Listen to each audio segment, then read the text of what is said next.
preface this by saying I'm in the minority on this from what I've seen, but unlike a lot of other lawyers in this app, I don't think the January 19th is going to be the end day. Tax lawyers did a pretty nice job of hitting on some of the points, and then I think Jeffrey Fisher, the attorney arguing on behalf of the creators, I thought did a really nice job with almost every answer. It just seemed pretty obvious that there's really only two very clear votes that, at least upon hearing, seemed to be Gorsuch voting in favor of TikTok and Jackson voting in favor of the government. Sotomayor at times seemed to flip. She started out very against TikTok and seemed at least somewhat hesitant to say that the law did not do a content and viewpoint restriction. Kagan asked questions that really kind of led itself toward both sides, but the history of her career and what she did prior to being a justice suggests she will likely vote to affirm. Roberts can typically go kind of either way. He asked a couple questions, and those questions were not awesome for TikTok, so my guess he probably affirms as well. Kavanaugh, as he traditionally does, seemed absolutely annoyed and bored and bothered that he even had to go to work today, but it seemed a little bit based on the questions he asked, and although this is never an indicator based on the nonverbals, or rather verbals, I guess, since it's audio, but what I imagine the nonverbals to be, I think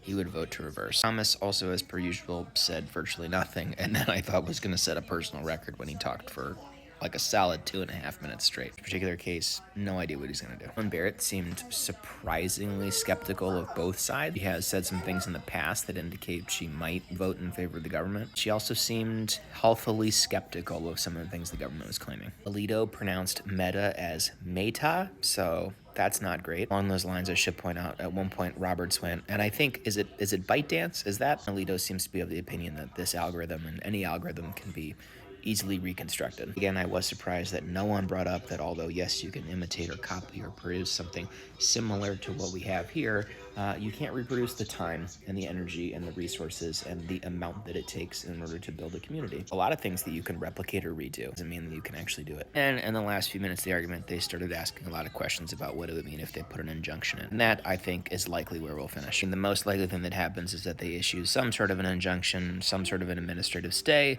and they basically punt the issue, which would not be unusual because at the end of the day, there was quite a few lines of questionings and comments that suggested that they would need to decide whether the algorithm or whether an algorithm itself qualifies as speech, or it has punted on that exact issue, I think 5+ times in the last few years. They are not comfortable answering that, partly because they don't know the answer to that. So I think the most likely option here, the most likely outcome, is that they'll say, we're gonna take some time to figure this out, and then I think they're gonna hope that the next administration figures it out for them so that they don't have to answer a question that they really don't want to answer. Oh, and at one point, Kagan said, I mean, couldn't ByteDance just put the whole algorithm up on open source, and then that would solve the problem? But never forget that that is what we're dealing with here. The average age of the Supreme Court is 65. Which means if you're doing the numbers at home, that means they were likely in law school at the time the internet was invented. I think we all know that 1983 is not really when the internet started. You know what I mean?